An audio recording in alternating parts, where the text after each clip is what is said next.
Volunteer your money. Good afternoon, everyone, and welcome to the regularly scheduled Taber Town Council meeting for April 14th, 2025. Call the meeting to order, please, and ask for an adoption of the agenda. Councilor McLean. Thank you, Mr. Mayor. I move that council adopts the agenda as amended to allow for the opportunity to undertake closed session items prior to the timing of delegations at 5 p.m. All right, amended agenda. Motion on the table. All in favor? Carried unanimously. Just for the record, Councilor Beckering is unable to attend this afternoon. On to item number 3, public hearings, item 3.1. Public hearing DP 25-031. Let's call that meeting to order and, sorry, I've already done that. Call the public hearing meeting to order, rather, and ask that members of the public in attendance who wish to speak against or for direct control development application 25-031 will have a 5-minute time limit for speaking and must state their full name for the record. Also must state if they are speaking for themselves or on behalf of an organization. Mr. Thibault. So Celine is away today, but I'll have Chris come up and present council with what he has. All right, thank you, Mr. Egan. You get the B team tonight, but Mr. Mayor and Council, before you is the public hearing related to development permit 25-031 for a restaurant in an existing approved shopping center. The information has been sent out to all people within 100 meters of the development as normal, and it's been advertised in Taber Times on the April 2nd and April 9th editions, which is required. And as a result of that advertisement, the planning department's received no comments, either in written or verbally, for either for or against the application. Thank you. Just to clarify that, that's good to know. With that, is there anyone present wishing to speak against direct control development application 25-031? Anyone present wishing to speak against development application 25031 a second time? And anyone present wishing to speak against direct control application 25031 a third and final time? All right, seeing none, is there anyone present wishing to speak for direct control development application 25031? Anyone present wishing to speak for direct control development application 25031 a second time? Anyone present wishing to speak for direct development control application 25-031 a third and final time? All right, seeing none. Councilor Ruffert? Very well. Mr. Mayor, I'll make a motion that council accept for information the input received at this public hearing for direct control development application DP 25-031. Thank you. Motion on the table. All in favor? Carried now. Thank you. And I will declare the public hearing closed. Item 3.2, public hearing for DP 25-030.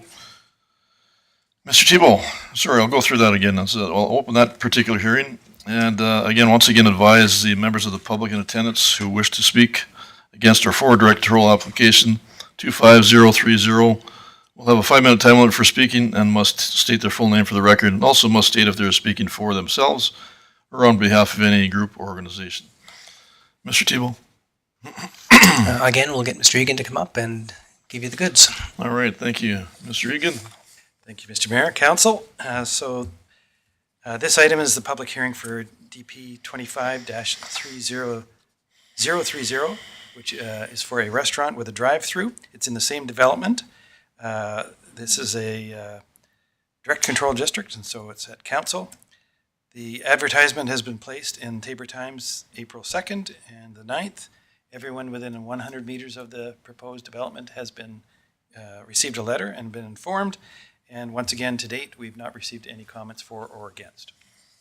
All right, thank you. Also with that, is there anyone present who wishes to speak against direct control application 25-030? Anyone present wish to speak against direct control application 25-030 a second time? Anyone present wish to speak against direct control development application 25-030 a third and final time? All right, seeing none, does anyone present wish to speak for direct control application 25-030? Anyone present wish to speak for direct control application 25-030 a second time? And is there anyone present who wishes to speak for direct control application 25-030 a third and final time? All right, seeing none. Someone prepared to make that motion. Councilor Bruin. Thank you, Mr. Mayor. I'll make the motion that council accepts for information and input received at this public hearing for direct control development application DP 25-030. All right, thank you. Councilor Sorensen, no questions? All right, thank you. All right, motion on the table. All in favor? Carried unanimously. Thank you. And I hereby declare this public hearing closed. Back to the regular agenda items. Adoption of minutes, item 4.1 minutes of the regular meeting of council, March 24th, 2025. Mr. Tebow. Administration has nothing to note in the minutes, so over to council. All right, anything in rising? Councilor Firth. No questions. I'm just prepared to make a motion. Very well.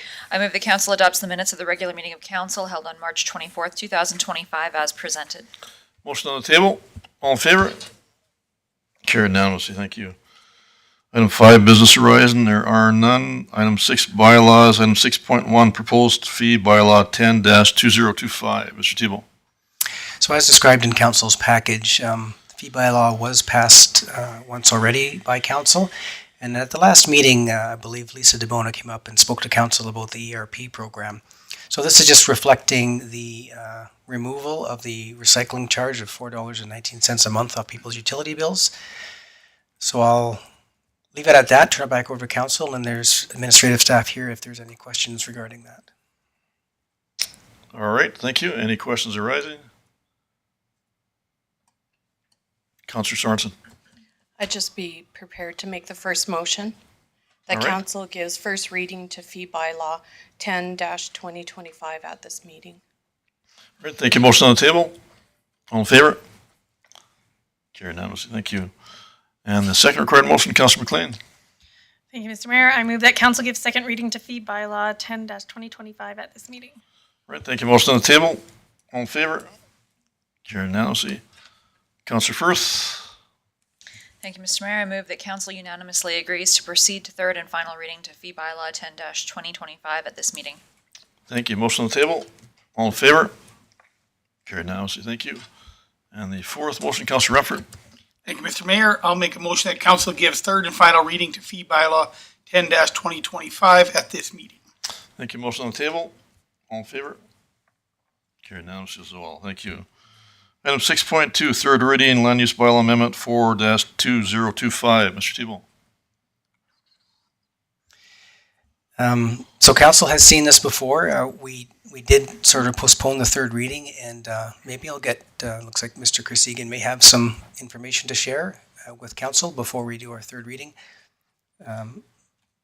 Over to Chris. All right. Thank you, Mr. Egan. Thank you, Mr. Mayor. And so this is the third reading for Land Use Bylaw Amendment 4-2025 to rezone 2.14 acres of land from the existing IR to R4. The two previous readings and the public hearings have been conducted, and so we're just in front of council today with no new information to seek third reading. All right. Thank you. Any questions arising? All right. Councilor Sorensen. Thank you, Mr. Mayor. And since I've missed last meeting, I just thought I'd chime in and give my opinion. So I do have a concern that we are using a green space. I do understand the citizens are losing something that they've kind of used in the past. However, I do have I do understand that we have a huge housing shortage here in Taber. And so this is what council has kind of put forth to help rectify that situation. I'd like us to be more inviting. We're kind of putting a stigma as this as low housing, but anyone can actually use this type of housing. It fills the needs to house single young professionals, young families, newcomers to the community who can't find permanent housing, and persons who simply do not want to own a house. It also to seniors who maybe don't want to maintain a house at during their living conditions. So I think this fills a need, and I do support this housing initiative. All right, thank you. And for myself, Mr. Tebow, I haven't supported this mainly because of the green space concerns and what kind of impact that has in the neighborhood, as was stated here by many residents here at the last hearing meeting.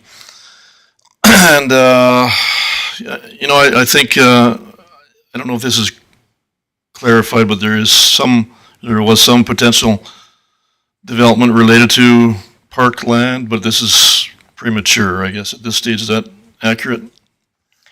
Administration has been in contact with the developer. We do have some conceptual ideas. We are looking at a subdivision that subdivides off about almost 0.7 of an acre for park space.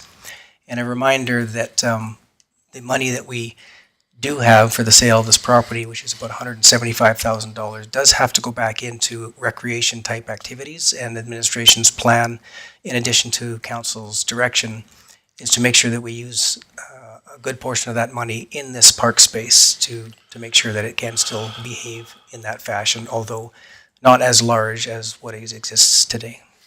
And I thank you for that. And I also understand that what was said the last meeting with all the concerns about this potential possibility and the impact and the loss of the green space, it is very impactful and how much that changed the traffic and everything else attached to that. And very serious concerns as a result. And I actually lived over there one time myself and absolutely loved that area because of that green space. And so to take that away is very difficult to support. And as was said by our residents in that area, and it's also been suggested that, or asked if we're looking to do this as a trend, if we go this route. And we have other green space. I know there's been things tossed around that as possibilities, and that's a serious concern also within our community as far as dealing with other green spaces. So to me, Back to the Meadows is a perfect location for that type of a project, and or in the area as well, at the to the east of that location. So there's other areas that are suitable for sure, and I really can't support this completely. I understand there's a need for residents, there's a need for housing, and but you also have to take into consideration seriously how this affects and impacts our residents in that area. Because if it is done in that regard and it affects it forever, right, that never changes. So the amount of green space that this is impacting and how that impacts that particular residential area is tremendous, and I cannot support that as a result. Councilor Ruffert. Thank you, Mr. Mayor. As a landlord myself, I put a place up for rent today. I turned down 15 people. Rent in town is needed so bad. I know this affordable, going to Councilor Sorensen's thing, affordable has this stigma of it. I think affordable goes to location. You don't got to drive, you can walk from this. We got a lot of development on the south side. Affordable doesn't get a certain amount of people, it just makes it affordable. It doesn't mean it's a lower class of citizen. So I'm willing to make the motion that council gives third reading to bylaw 4-2025 to amend land use bylaw 13-2020. All right, thank you. Motion on the table. Any further discussion? All in favor? Opposed? Carried. All right, on to item 6.3, first reading land use bylaw 7-2025. Mr. Tebow. Again, I'll ask Mr. Egan to come forward to speak to this one. This is up on 50th Street, sort of across the Meadows. All right, Mr. Egan. Thank you, Mr. Mayor. Yes, as CEO Tebow related, this is the first reading for Land Use Bylaw Amendment 7-2025, where we're seeking to redistrict 9.56 acres from multiple of districts to R4 to allow a development just south of the Tabor Christian High School. The Municipal Planning Commission has recommended approval to council at their March 17, 2025 regular meeting. And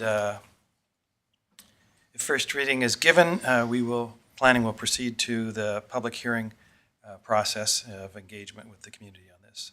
And we'll likely look for second and third reading at the May the 12th council meeting. All right, thank you. Any questions arising? All right, Councillor McLean. Thank you, Mr. Mayor. No questions, just prepared to make a motion that council gives first reading to bylaw 7-2025 to amend land use bylaw 13-2020. All right, thank you. Just to confirm, no questions? Okay. All right, motion on the table. All in favor? Carried unanimously. Thank you. On to item 7, action items. Item 7.1, 2025 assessment discussion. Mr. Tebow. So I'm seeing that we have Mr. Lance Wayloggy out there, and we'll get him to come forward and walk council through this year's assessment. Lance comes to us pretty much every year and gives us the lowdown. So I'll hand it over to you. And if you need me to navigate, let's, or you can yourself, you bet. All right. Well, thank you very much for the invite. I always appreciate coming before council and providing a year-over-year update on the assessment roll. And I believe it's very similar to my presentations in the past. So it'll be very, or you'll have seen this once or twice before. I wonder if I can full screen this without messing this up. Is this a full screen here? Okay. Yeah, try it? Okay. Oh, okay, perfect. So I'll just give you a brief overview of the presentation. When I'm talking about year-over-year changes to the assessment, it really can be defined in two categories. The first is market changes, and this is the difference in market conditions or market value since the previous assessment year. So for the 2024 tax year, the valuation date for assessments was July 1st, 2023. For the 2025 tax year, the valuation date for assessments, July 1st, 2024. So when I'm speaking about market conditions, it's just the market value change from the previous assessment date to the current assessment date. In addition, property values or assessments can change if you make changes to your property. So if you put it on an addition, build a garage, renovate, add basement finish, this will also change the assessment year over year. So the combination of the two really make up the year-over-year changes, and they are quite distinguishable, and I always like to go into a little bit of detail on both of them, specifically on the residential and non-residential as well. So I'll talk a little bit about market changes, assessment growth, and then I'll wrap up the presentation with municipal comparables, specifically on single-family dwellings. I find that it's the most homogeneous property type throughout municipalities, so you can kind of see how the town of Taber compares to surrounding communities in southern Alberta. So just before I get into market growth, just a quick reminder on the assessment process. So assessments in Alberta are prepared on an annual basis. And again, the market value or the valuation date for the current assessment, July 1st, 2024. And it is based on the physical condition of the property, December 31st of 2024. So you do have circumstances where somebody will build a garage after July 1st. It'll be completed before the physical condition date. So the assessor has to assess that on the assessment roll, but value it as of July 1st when it essentially didn't exist.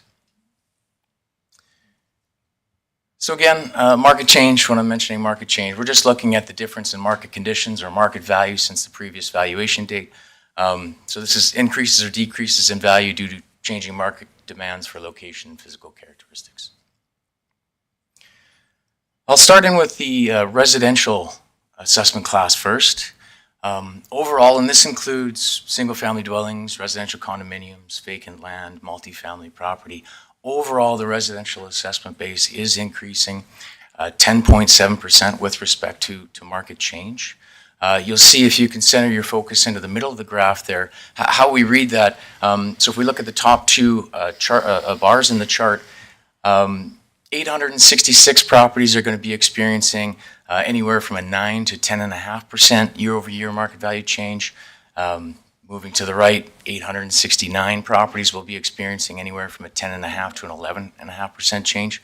So the majority of residential properties for this year are going to be in that 9 to 11.5% change. And that is if you didn't do anything to your property, if it remained the exact same as last year.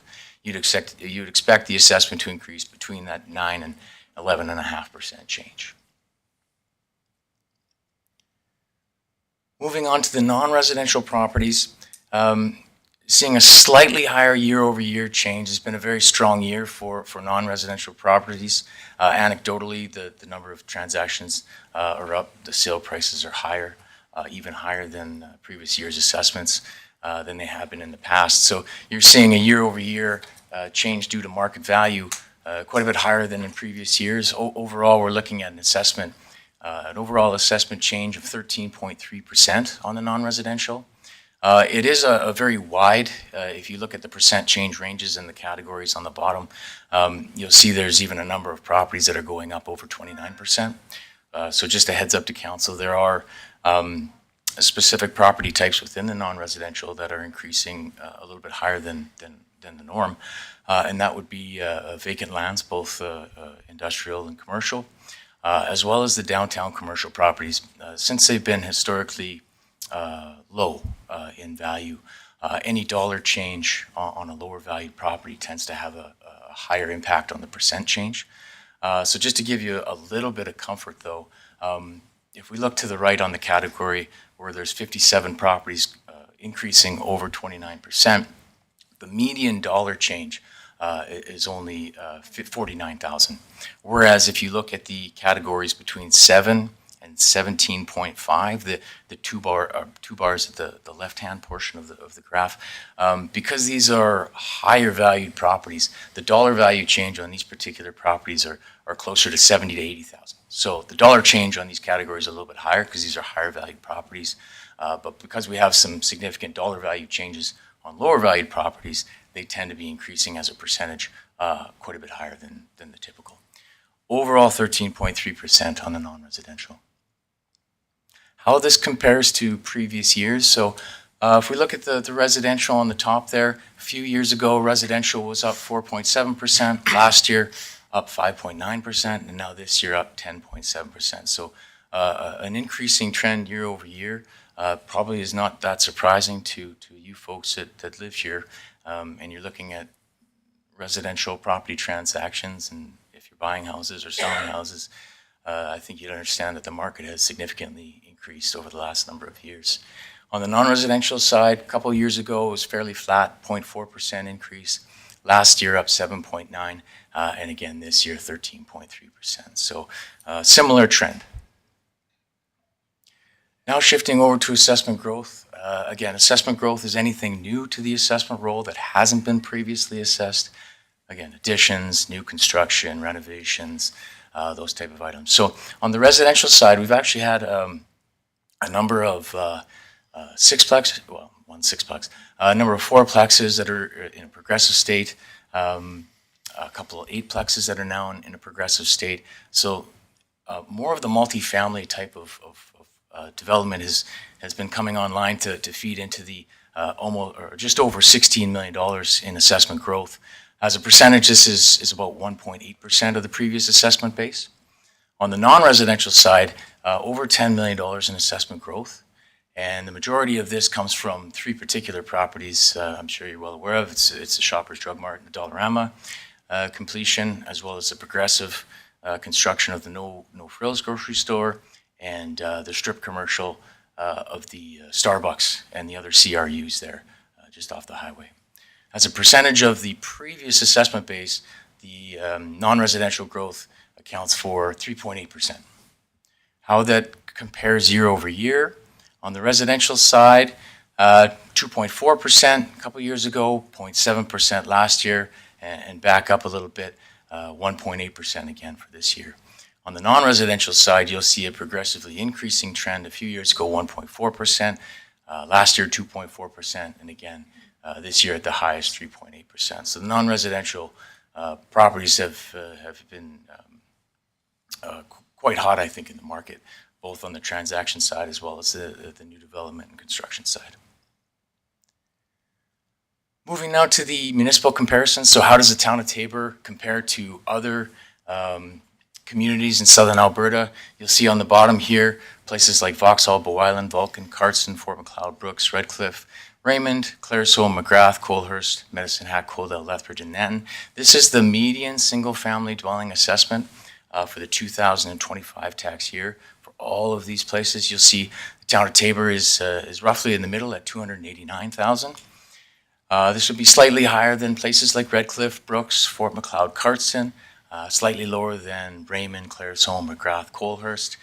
You have a couple places like Coldale, Lethbridge, and Nanton who are representing on the high side, 335,000, 368,000, and 370,000 respectively.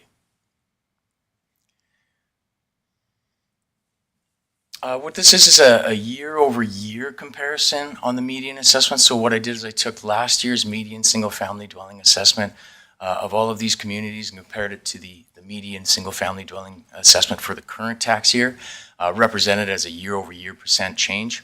You'll see the town of Taber there is at 11.2%. You'll notice that that's slightly different than the 10.7% I mentioned earlier. That's only because this is isolating the single-family dwellings, whereas the previous included vacant land, multifamily, residential condominiums, so it's a slightly different, just looking specifically at single-family dwellings. So Town of Taber, 11.2% year-over-year median single-family dwelling change. This is slightly higher than places such as Bow Island, Raymond, Brooks, Lethbridge, and slightly lower than places such as Vulcan, Fort McLeod, Claresholm, and Nanton, rounding out the top end at 20.5%. And lastly, I took the median single-family dwelling in 2024 for all of these communities and multiplying it by the municipal-only mill rate to give here an indication of the median single-family dwelling municipal taxes in 2024. You'll see in Taber, that was $2,080, which is slightly higher than places such as Medicine Hat, Bow Island, Cardston, and slightly lower than McGrath, Raymond, Brooks, and Vulcan. And those poor folks on the right-hand side, which would be my hometown in Lethbridge, rounding out the top end at $2,780. And again, thank you very much for allowing me to come present before you today. I'm welcome to any questions that you may have. All right, well, thank you so much, Lance, for the presentation. Always very thorough. Appreciate that very much. Any questions arising? Mr. Thibault. Since Mr. Beckering isn't here, I don't know if he answers this question every single year, but Lance, just wondering about next year's trend, seeing what we've seen in the past 3 years. What is your area of expertise thinking we might be seeing? Sure, I had anticipated that question, so I did analyze it before I came. and I can tell you, since the valuation date of the current tax year, July 1st, 2024, generally speaking, overall the assessments, or the market would be up roughly about 6% since that day. And now moving into, these would be the stronger months, the spring months, to round out the last 3 months of the valuation year for me. I'm anticipating it could creep very close to the 10% that we saw here today. So I think it might fall in slightly below or pretty close to what we have for this year as well. Okay, great, thank you. Any other questions? Councillor Sorensen. Just a comment. Thank you for the report. It's very useful for us as council members because this is a very daunting task for us to set our tax rate for this year. And then I do appreciate you comparing to the local municipalities. So I just wanted to thank you for the report. Yeah, very welcome. All right, yeah. With that, yeah, no, thank you again. Lance, appreciate that again. Thank you very much. And no motion required in that regard. So moving on to item 7.2, DP 25-030. Mr. Thibault. So this is one of the items that we did see in the public hearing. So I'll get Mr. Egan to come up and Chris, if you could just hit the escape button on the computer, we can maybe get that screen back to something I can do something with. Thank you.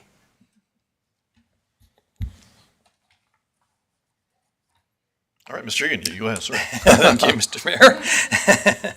So the development, because this is a direct control district, council is the development authority, and that's why we're before you today with development permit 25030.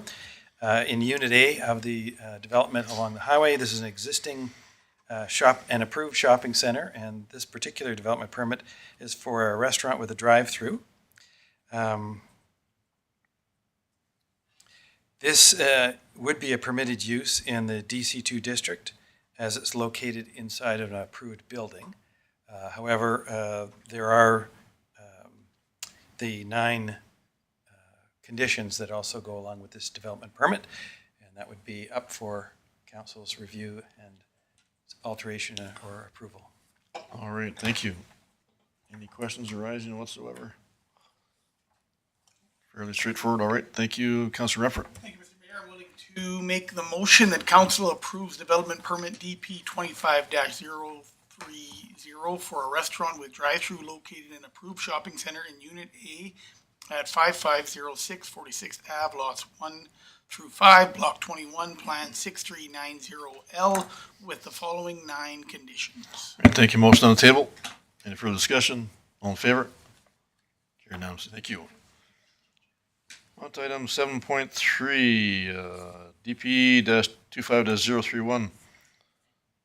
Also restaurant, improved shopping center. Mr. Tebow.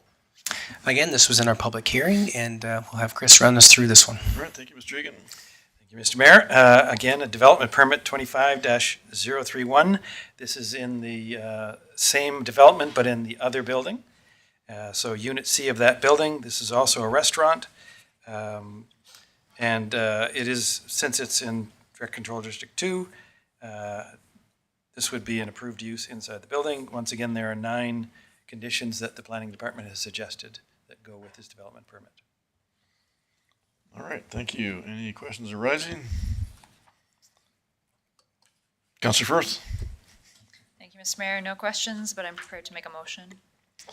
Very well.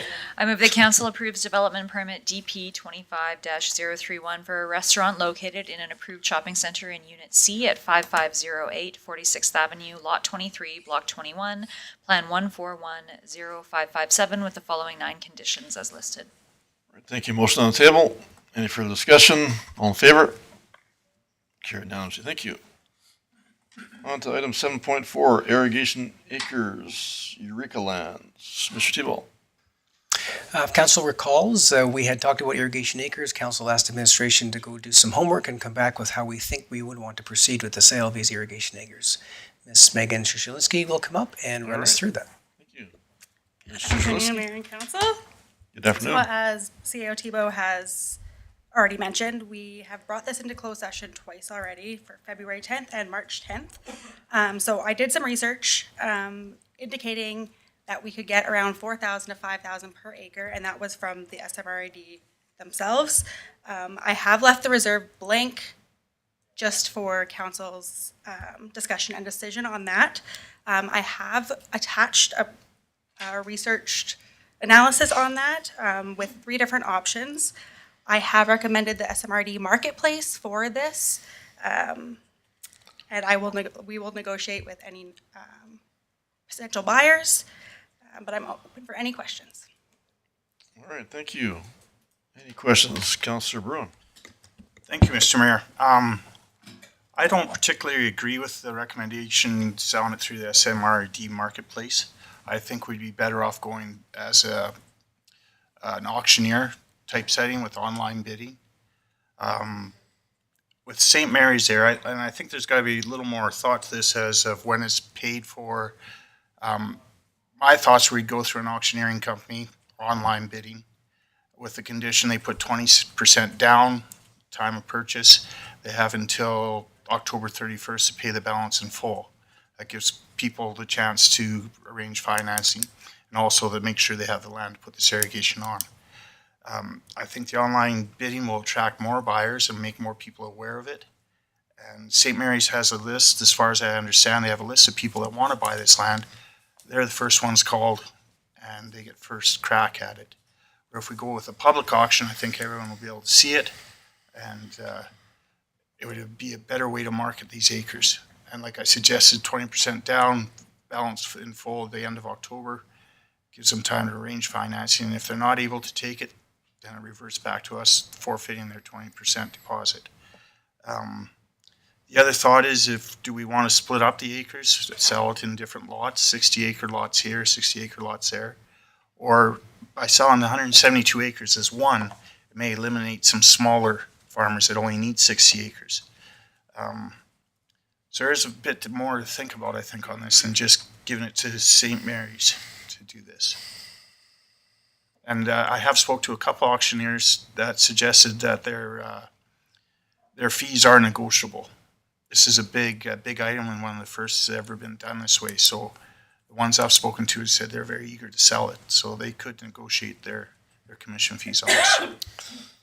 All right, thank you. Mr. Tebow, are you familiar with the auction format? And if we went that route, as a result, what happens with the highest bid you get isn't equal to what we were just presented with here as a result? So I'm vaguely familiar with it. I'm sure Megan is more familiar with it, but what I can tell you is what we thought we understood from council is we wanted some surety around a reserve bid, and SMRID offered that surety for a reserve bid, whereas Team Auctions didn't offer that surety for a reserve bid. I certainly can't disagree with the comments that were put forward, but administration was erring on the side of having the ability to have a reserve bid. But Megan, if you had more to add, then feel free. I was just going to mention, we have the ability to be able to negotiate with the potential buyer as well. So we could put clauses in, as you stated, of having an amount down by a certain day to secure the financing.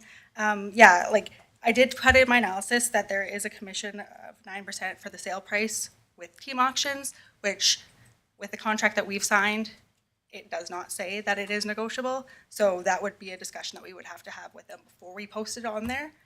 To make sure that 9% off the sale price actually wouldn't affect us, because that is a big amount when you think at the end of the day. Right. Councilor Bruin. Thank you. I think it'd be worthwhile investigating that part of it, because the conversation I had, it was definitely open for negotiation. So it is quite a large sale. The matter of reserve bid on this, it's pretty much guaranteed 4,000 an acre. I wouldn't bet my life on it, but for what irrigation rates are selling for, or rights are selling for now, you can't find any for $4,000 an acre, and they've gone substantially higher than that in the few sales I'm aware of. So the reserve on this doesn't concern me too much. If we were to go with St. Mary's, I'd put a reserve bid of about 5,000 per acre. So I think we'd be safe. Thank you. And I think, as has been said before, that water's the new gold, and that's this is new to all of us, other than maybe Councilor Bruin here. But so it's a bit of a gray area for what council would normally deal with. But thank you, Megan, for your research and your analysis and your presentation as well. And to me, it's just like anything else. If that's the demand, then it's we should get the maximum amount possible, right? Like anything else. So it's, I don't think there's a rush for that. We've got time to deal with that. So that would be my comments in that regard. Councillor Sorensen.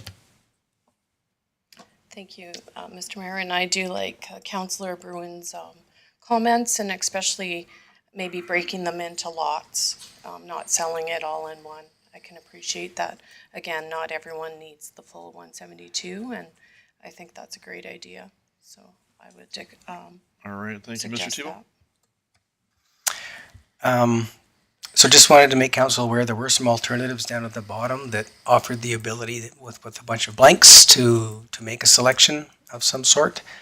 If none of those are acceptable, is council asking administration to go back and do what exactly? What would you like us to come back with?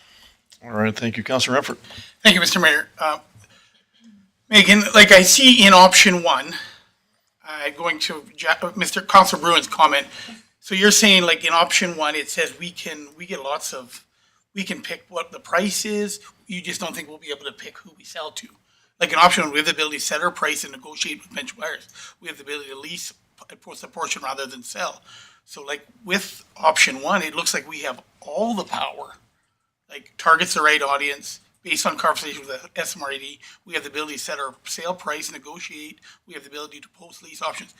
So you're just worried that they'll give us guys that we don't get? Like that's the only thing, because that looks like we have all the power. All right, thank you, Councillor Bruin.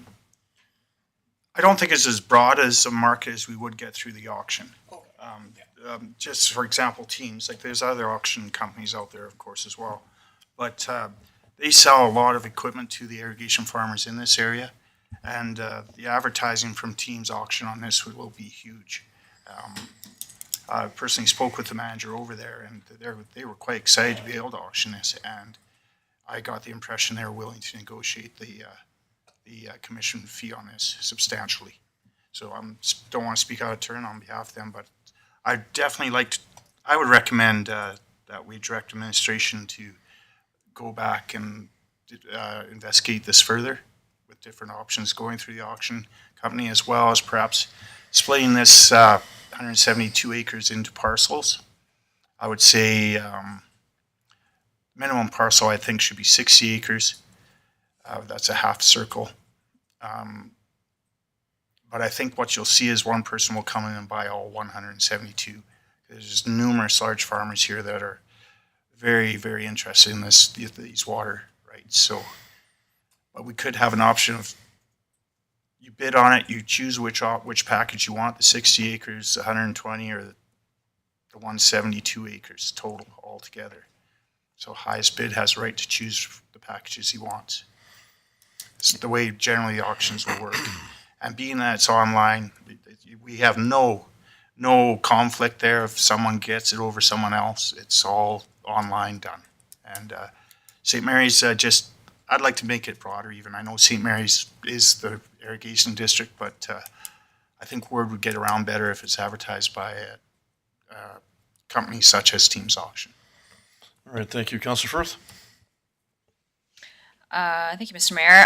While I appreciate Councillor Bruin's comments, my concerns are that there's no ability to set a reserve bid, and as he stated, doesn't think that's going to be an issue, so that's fine. But the commission, and I mean, if it can be negotiated, that's great. But you know, this isn't our land. This isn't our irrigation acres. This is the town of Tabor and the taxpayers' irrigation acres. So I think we have a responsibility to make sure that we're going to get the best price.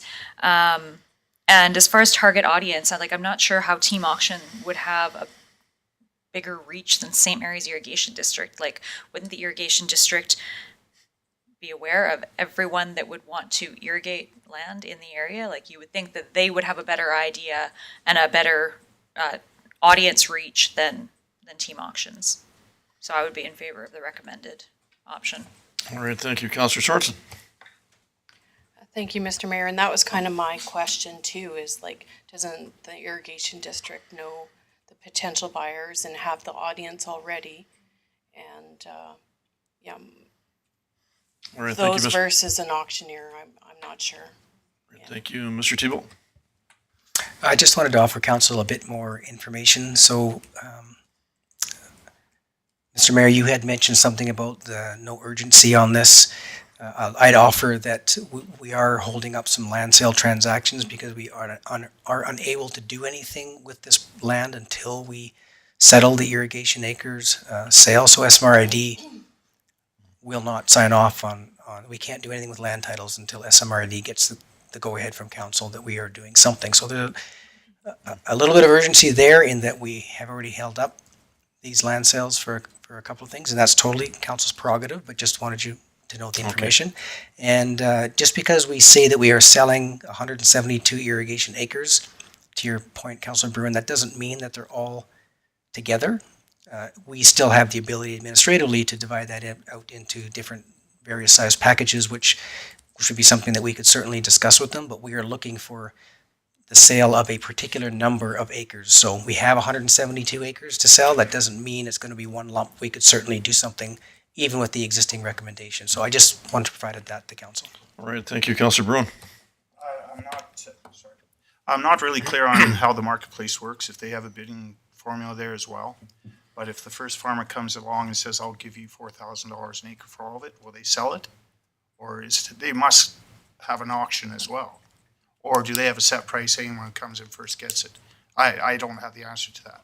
So SMRD Marketplace, SMRD themselves don't do anything with it. I post it on their or I get them to post it on their website, and then they deal with the town directly.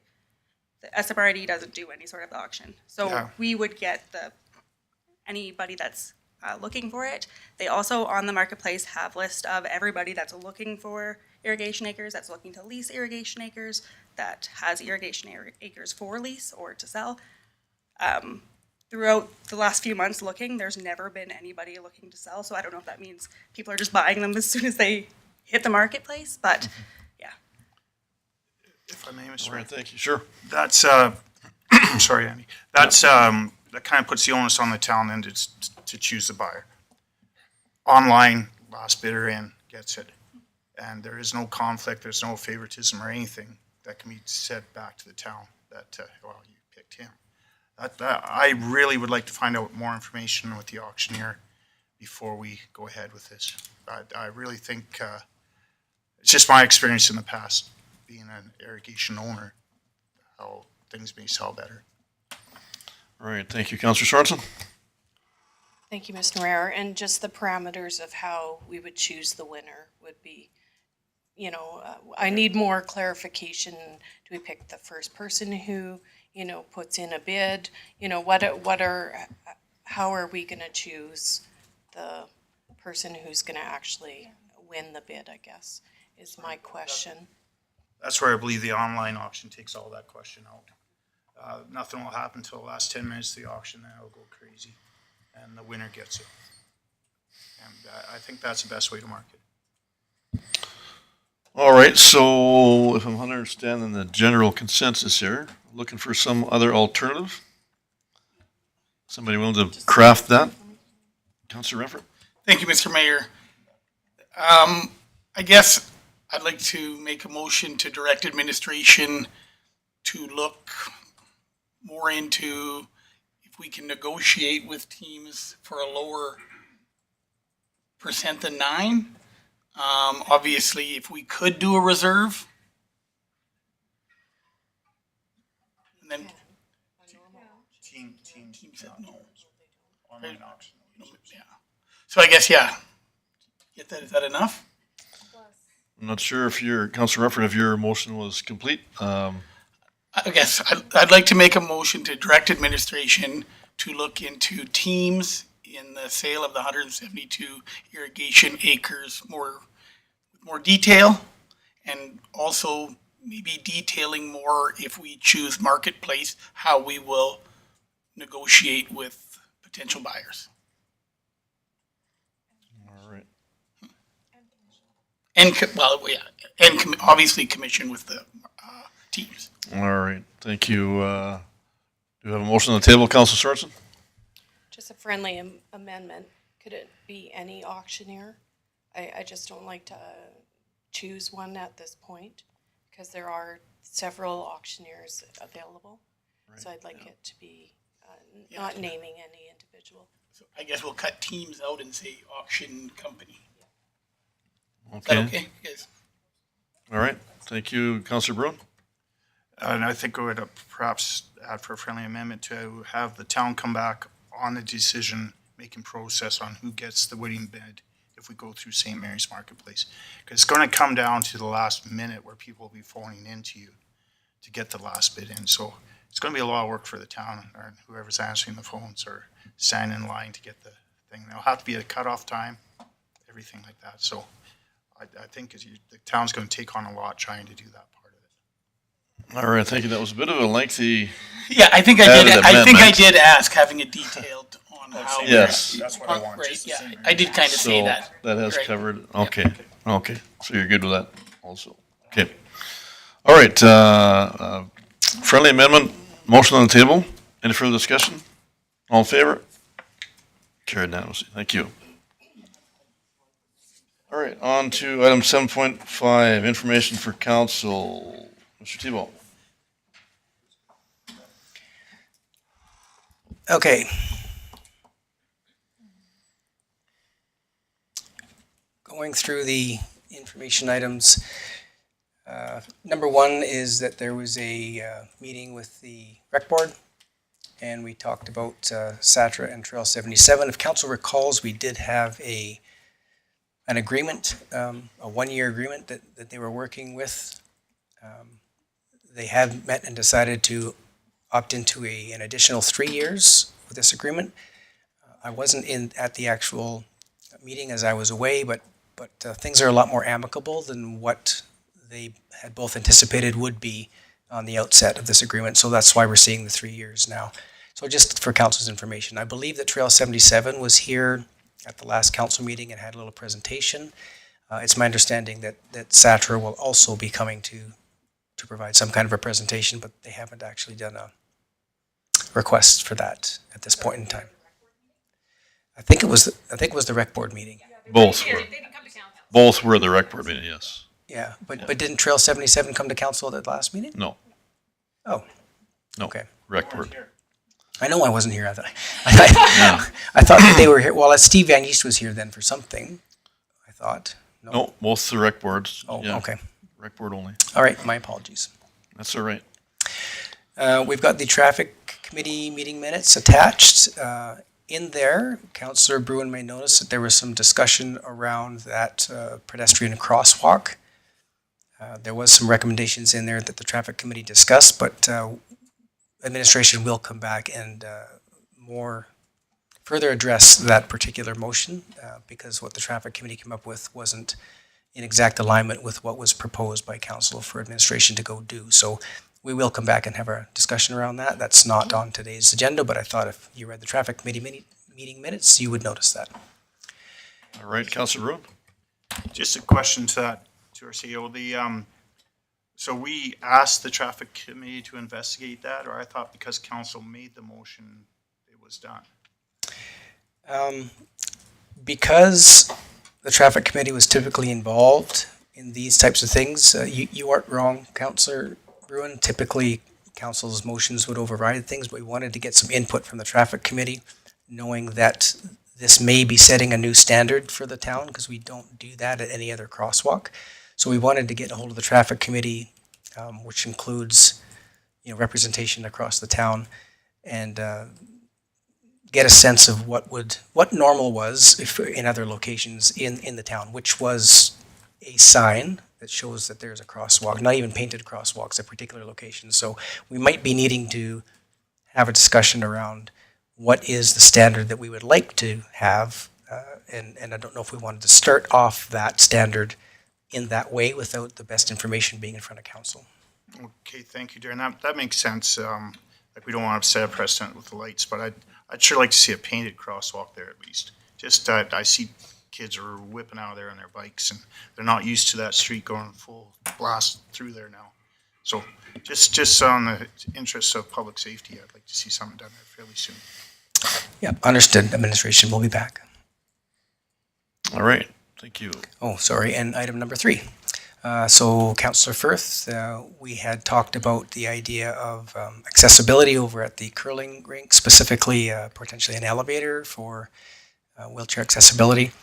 We are continuously looking for grants, so there is a particular grant still waiting for that building that would address accessibility, but there is other accessibility grants that are available, and so we're looking into those grants as we normally would to see if we can do something around accessibility. That is a significant addition to that building. It's very difficult to just incorporate it into the existing space. And so we are looking at, administration is looking at that, and we will be back with something around the accessibility piece. All right, thank you. And any new standing item council requests? Or sorry, I'm getting ahead of myself. Yes, you're right. Okay, sorry. You're right. All right, so anything else on that? Mr. Tebow, let's get it covered. That was the last item, I believe. Okay. Now on to standing item council requests. Are there any new standing item council requests? Councilor Firth. Thank you, Mr. Mayor. And this is kind of further to Councillor Bruin's standing item. I've been contacted by a few residents that live on 43rd Street. Families with children have concerns about the safety on that road now that it's a through road due to the speed and the volume of traffic, as well as the dust and gravel from that newly opened section. Yeah, they're really concerned. And it was always planned to be a through street. And so I know that there will be like an adjustment period. But I'm just wondering if there's something that council can do. There was suggestions of speed bumps or I don't know. We have some really smart people here in the town that I'm sure have good suggestions for maybe some potential like traffic engineering things that could slow traffic down, or maybe a request to the police commission for increased enforcement in the area. I'm not sure what that looks like. I just, I felt that we should bring these concerns forward before something bad happens. I'd rather be proactive than to wait until something bad happens and then to be reactive to it. All right, thank you. Do you want to do that in the form of a motion? I have a motion. Okay. So I move the council directs administration to investigate possible solutions to increase pedestrian safety from 52nd Avenue to 56th Avenue on 43rd Street. All right, thank you. Motion on the table. Any further discussion? All in favor? Carried unanimously. Thank you. Any other standing item council requests?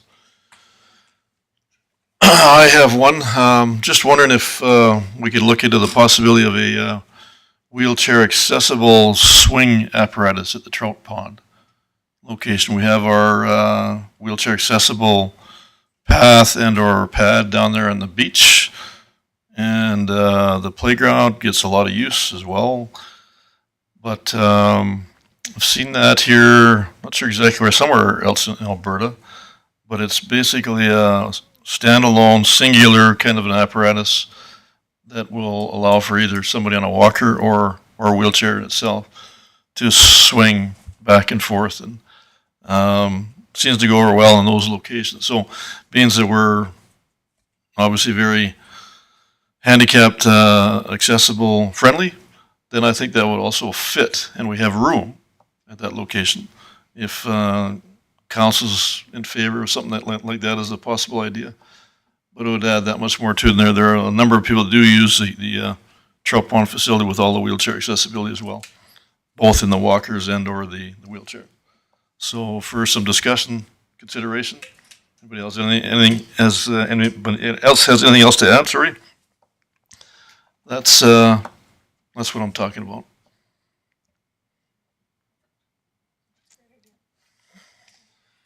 Okay, so I would go with the motion then of council directs administration to look into the possibility of installing a standalone wheelchair accessible swing apparatus at the Trout Pond Playground location. All right, motion on the table. Councilor Bruin? I think we should investigate the cost. Well, sure, I guess that's part of that, but Yeah. everything costs. Yeah, no, and see how much it costs before we do it. I'll take that friendly amendment as well. All right, motion on the table. Any further discussion? All in favor? Carried unanimously. Thank you. All right, next is our delegation at 5 o'clock, so could I get the motion to break till 5 p.m. for a delegation? Motion on the table, all in favor? Carried unanimously. Thank you.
Thank you. All right, if we could reconvene the meeting, please, and moving on to delegations, item 8.1, Senior Pro Rodeo. Mr. Tebow. So it looks like we have Lynn and Glennis Turcato here, and they can come forward and give us your deal.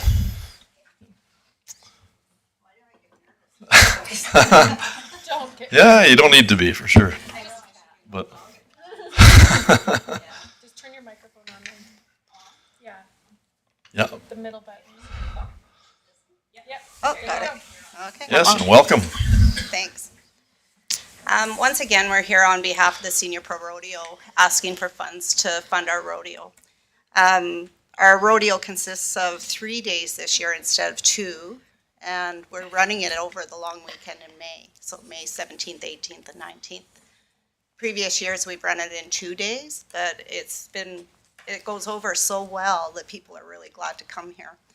The advantages of having it over 3 days is people in our group, they come and they camp and they stay. They don't leave.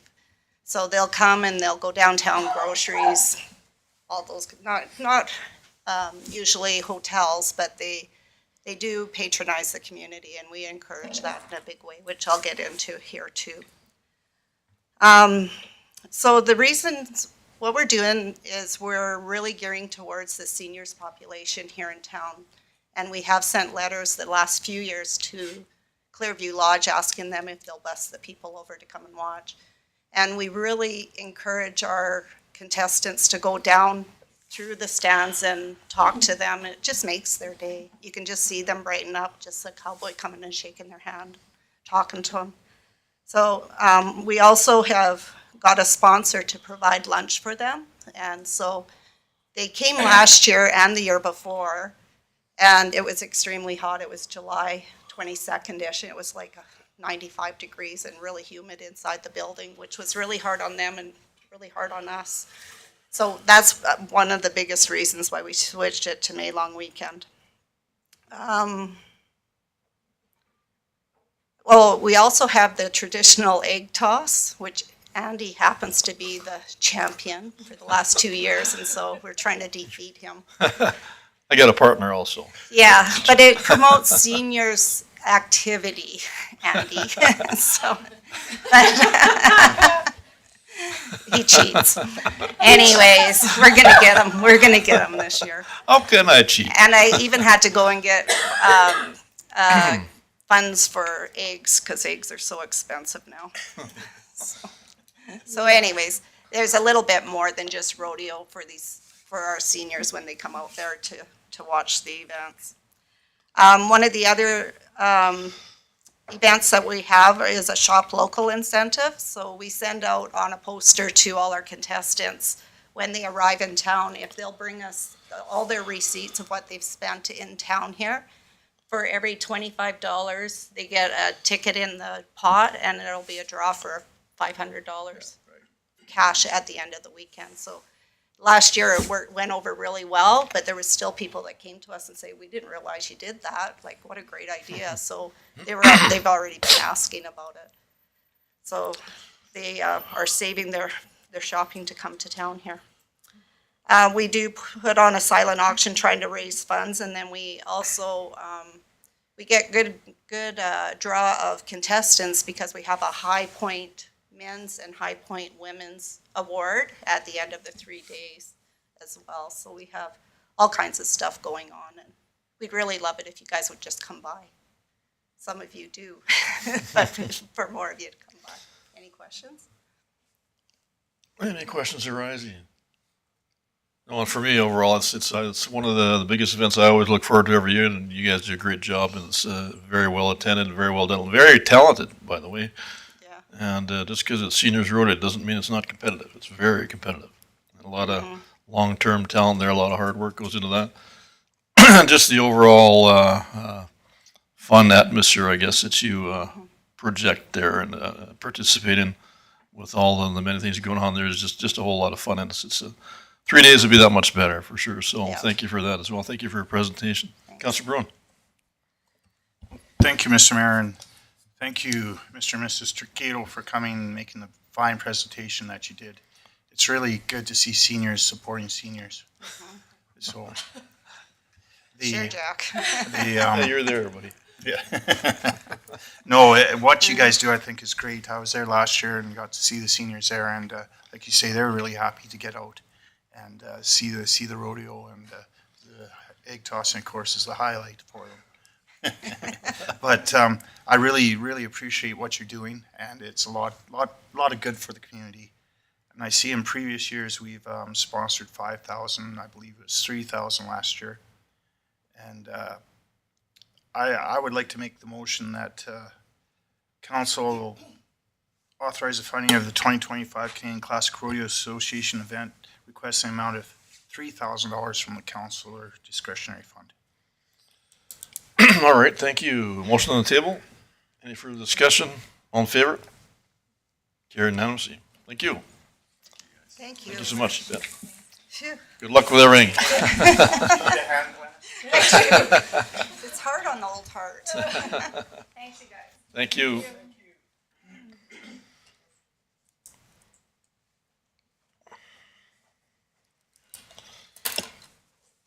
All right, moving on to media inquiries. Any media inquiries, Mr. Tebow? There are none. All right. And with that, just ask for motion to move into closed session, please. Motion on the table, all in favor? Carried unanimously, thank you.